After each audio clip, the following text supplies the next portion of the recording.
Hello friends, welcome back to అమ్మ చేతి tips. Friends, మిగిలిన దోసపిండి పడేస్తున్నారా?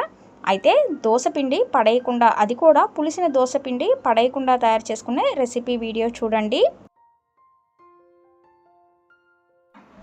ఒక 2 కప్పుల వరకు పడుతుందండి. అయితే బాగా పుల్లగా ఉన్న దోసపిండి తీసుకోవాలి. ఈ రెసిపీ వచ్చేసి మా వీధి చివరన ఉన్న బామ్మ సాయంత్రం పూట ఈ రెసిపీ తయారు చేసి అమ్ముతూ ఉంటుందండి. వీటిని గుండు మిఠాయి అని అంటారు. అందుకోసం ముందుగా మనం జల్లెడ తీసుకొని జల్లెడలోకి 2 కప్పుల వరకు మైదా పిండి తీసుకుంటున్నానండి. మైదా పిండిని జల్లించుకోవాలి.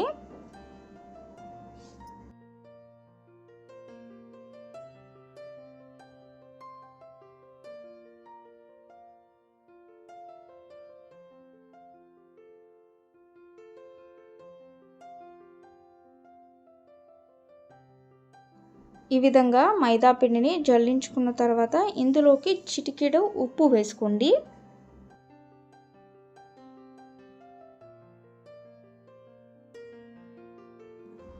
అలాగే ఈ రెసిపీలోకి వంట సోడా కానీ లేకపోతే ఈనో కానీ వేసుకోండి. ఒక పావు చెంచా వరకు వేసుకుంటే సరిపోతుంది. ఇక్కడ నేను ప్యాకెట్ మొత్తం వేయటం లేదండి, ప్యాకెట్లో సగం వరకు మాత్రమే వేసుకున్నాను.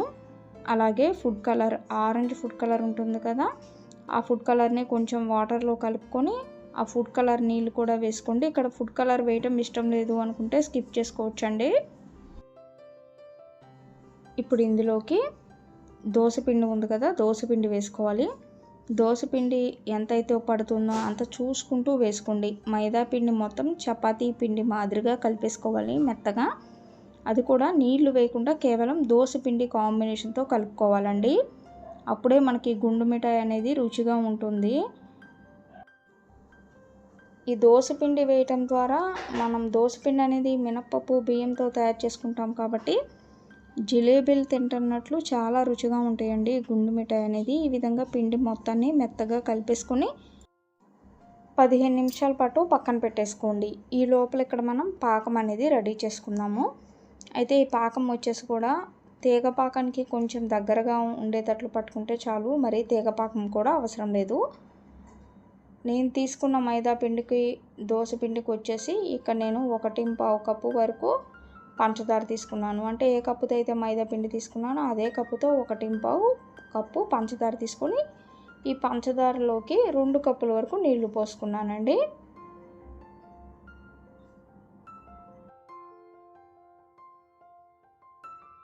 ఇక స్టవ్ ఆన్ చేసుకొని ఈ బాండీ పెట్టేసుకొని పంచదార లేపాకం కూడా అవసరం లేదండి. కొంచెం లేపాకానికి కొంచెం దగ్గరగా ఉన్నప్పుడు మనం పట్టుకుంటే కొంచెం అతుక్కున్నట్లు ఉంటే చాలు, ఇక స్టవ్ ఆఫ్ చేసుకోవచ్చు.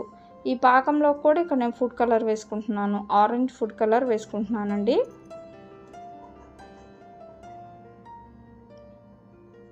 పాకం అనేది రెడీ అయిపోయింది. ఇక స్టవ్ ఆఫ్ చేసుకున్నాను.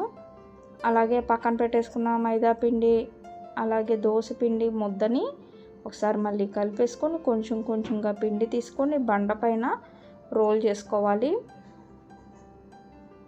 ఇలా చేసుకున్న తర్వాత కట్ చేసుకోవాలండి. అన్నీ ఒకే షేప్లో రావాలి కాబట్టి ఈ విధంగా కట్ చేసుకోండి. ఆ తర్వాత వీటిని మనం ఉండల్లాగా చుట్టేసుకోవచ్చు. ఇలా అన్నీ ఒకేసారి కట్ చేసుకొని పక్కన పెట్టేసుకోండి.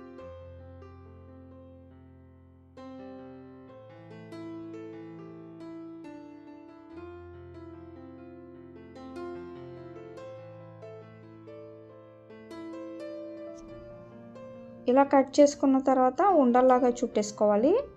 బండపైనే ఈ విధంగా చేత్తో చక్కగా ఉండ చుట్టేసుకోండి.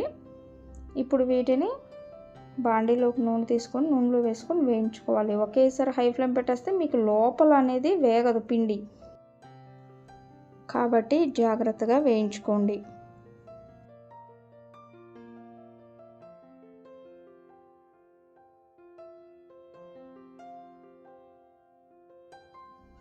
వేగిన తర్వాత వీటిని కూడా పంచదార పాకంలో వేసుకోవాలి. పంచదార పాకంలో వేసుకున్న తర్వాత మళ్ళీ మనం పాకాన్ని కొంచెం వేడి చేసుకోవాలండి. మీకు పాకం చల్లారిపోతే మళ్ళీ వేడి చేసుకోండి.